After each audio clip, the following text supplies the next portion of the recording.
Join us. Hey Star Wars fans and action figure collectors, we're going to vintage collection review. Oh, there's a nice little onslaught of new products at the moment, isn't there? It's fantastic, not for my wallet, but for the toy collection, it is good. We're eating well, especially for those of us that are broke and collect both lines. We got Sabine, Wren, and the good boy, the Howler, based on Peridea. Look at that good boy. Yeah. I'm a big fan of the Howlers. I think they were really, really good. I love the little scene that Sabine had with that one who he sort of run off and then he came crawling back and, you know, just like a little doggy. That made me happy. So yeah, cool box. I do like the nice classic Kenner style box. It looks good. Some nice images. I'm glad this time Sabine seems to have had her helmet fixed from that other monstrosity from before, where the helmet was just a absolute bucket. But yeah, I'm glad they addressed it. I'm glad we now have a Sabine that can wear a helmet. And yeah, just one with the poncho. So I'm happy to have both, honestly. I think the poncho or the helmet will be going on the other one, just so I can display both versions of Sabine, one in a helmet, one without. And I like it with the poncho too. It looks kind of cool. So there's what's included. So we get an extra set of sitting legs for the good boy. You can sort of see, you can swap them around. Sabine and her accessories. I did hear that the blasters and the lightsaber hilt are not painted, which is probably a little bit of a downgrade. But we're going to get straight into it. And we'll crack this bad boy open, or bad girl. Bad girl and good boy. You like what I did there? I like to think I'm funny. No one else tells me I'm funny, but I know for a fact that I am. So here we go. The good boy himself. Be very careful and slice that cardboard. We've got a little packet of goodie bag, a little goodie bag here. Got the good boy's squatting legs. And we got the card back, sitting in the back there.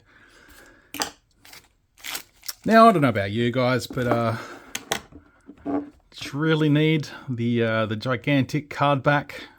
I don't think so. It doesn't come with any more stuff than the other one did, except the poncho.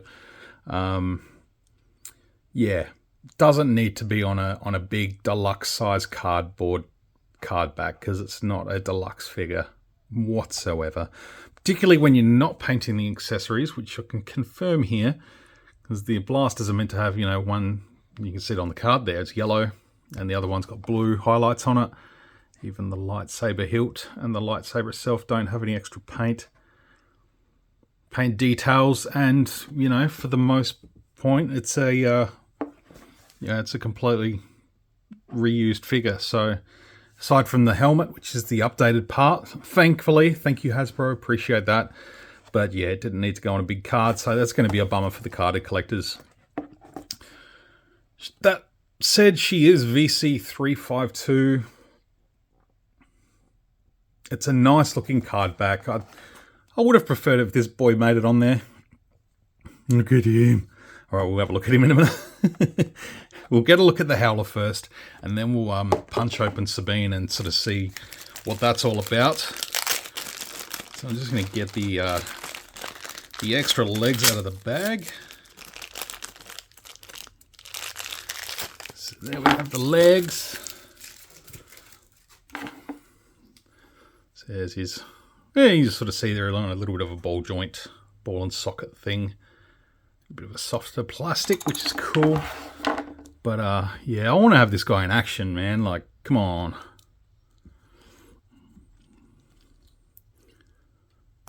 I do have another one on the way, so I'm going to I don't know whether I'm going to endeavour into sort of giving one a different paint job, or just sort of trying to find a way to differentiate the two, or just keep them together. It doesn't really matter too much, I suppose. And look at that face. He's a happy, happy boy. Mouth opens, which I love.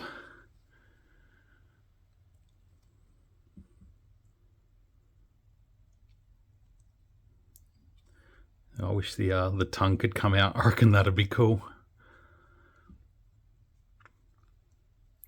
So otherwise, the saddle here is its own separate piece, which is nice. So that's cool. Plugs into the bottom, and it looks like the foot stirrups are separate pieces, which just sort of plug in there too. So if I can get this to focus, there we go. So it's nice that they're separate pieces. It means you can, you know, swivel and adjust them to the figure's feet as you need them. And now it's being stubborn and doesn't want to go back. Yes, it does. It's fine.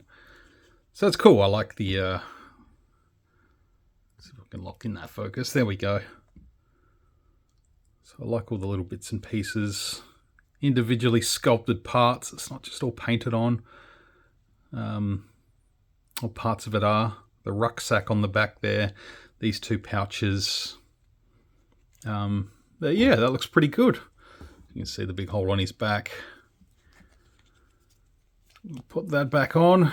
Peg that down. Get the strap underneath there. Pin that together. And there you have one very, very nice good boy.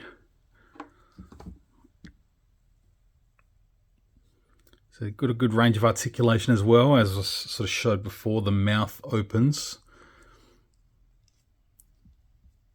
Got a nice ball and socket joint in the head, in the neck as well.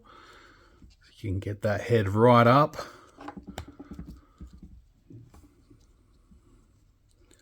Or right down. So really good range of movement there on the head. So when he's sitting down, you can have him really looking up. So that's cool. Yeah, the ball and sockets in the legs. Ball hinges there in the knee area. Ball hinges in the feet. A little swivel in the foot for a little bit of a rocker joint for these guys. And then yeah, you got the same with the back legs. And you got the tail, which is on a ball and socket, but if I pull that too hard, it's going to rip and break, so I'm not going to do that. I do wonder if you can get him to wee on a tree or something. You almost can, I think. Let's get him to cock the leg and wee on a tree. So let's just see how these go with the other legs. Seeing as I've got them right here handy.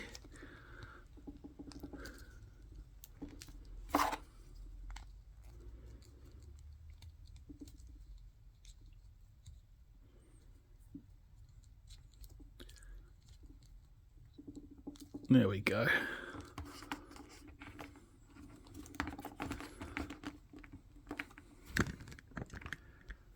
So there we have him, just sitting, just chilling out. I do wonder whether that will come out. It will, but it leaves some ugly holes in the side of his head, so I will probably be keeping them in.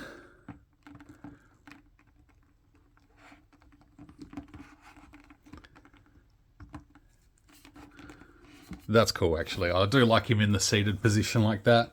So for the remainder of the review, I will leave him there. You can come and hang out.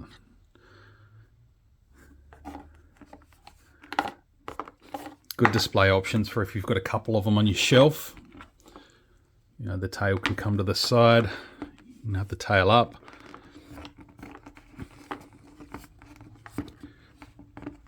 Yeah, I'll have a little bit more of a play with him afterwards when there isn't a phone on a tripod in the middle. But let's have a look at Sabine.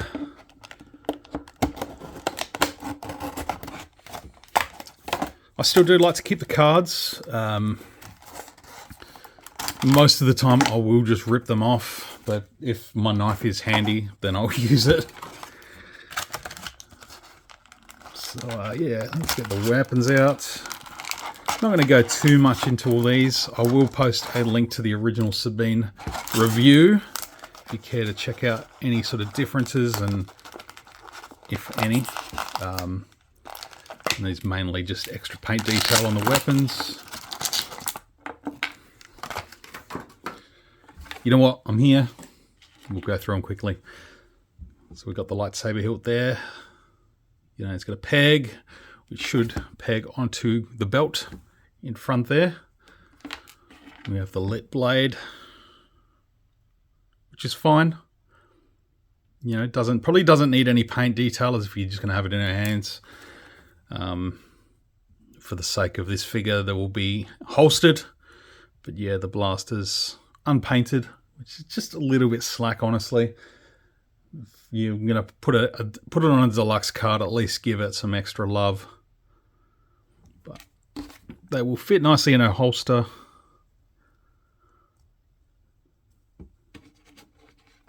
Would have been awkward if they didn't fit. And then, yeah, the helmet, which is the swap out version.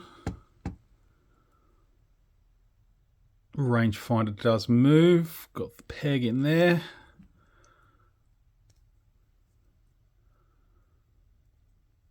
So definitely a nice upgrade. So Sabine's helmet's an interesting one because it's a little bit more a simpler design than even the Night Owl's. She's got a little bit more of the sort of the Boba Fett sort of style cheeks. It's more so just the Night Owl visor. But it looks nicely painted, so that's good. Now we got Sabine. We know this figure's a good one. It is nice. It's well done. The paint applications are really good. Nice and clean. I'm trying to see whether the poncho is going to be easy to remove. So this one might be staying on just so I don't have to take it off. Again, I don't think the paint apps are too different to the first release.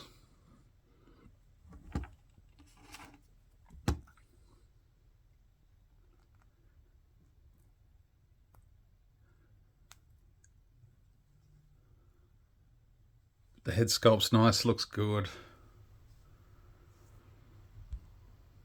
Considering the scale. Recently just had a look at the new Hot Toys Sabine over on the Kessel Run Hair and Collectibles YouTube channel. Come and check it out. Subscribe to that one too. Yeah, overall, she's a fine figure.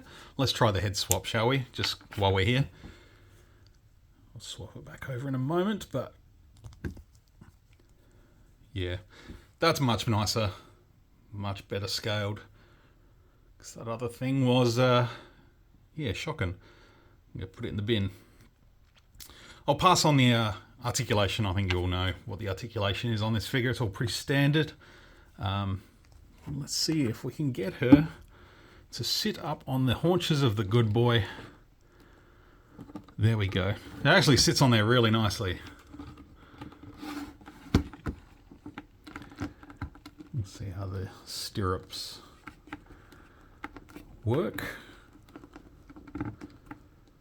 So there is a good flex there to them. Like I said, I'll probably have to play around a little bit more with this one after.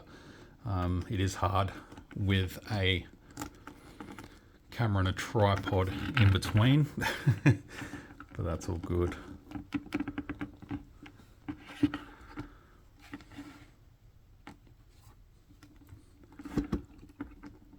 But just for the purposes of just basically setting her up, that's pretty damn good. I'm very happy. I'm gonna have to track down another Ahsoka the White to ride the other one, I think. That shouldn't be too difficult. But hey, I appreciate you all checking out this review. I'm excited to have this one. Very, very cool. With a nice addition to the Ahsoka line. so much for that box. All right, guys. That means it's time for me to check out. Thank you for tuning in. I do appreciate your time. We'll see you again for some more Star Wars action figure reviews very soon. Until then, may the Force be with you and this good boy always.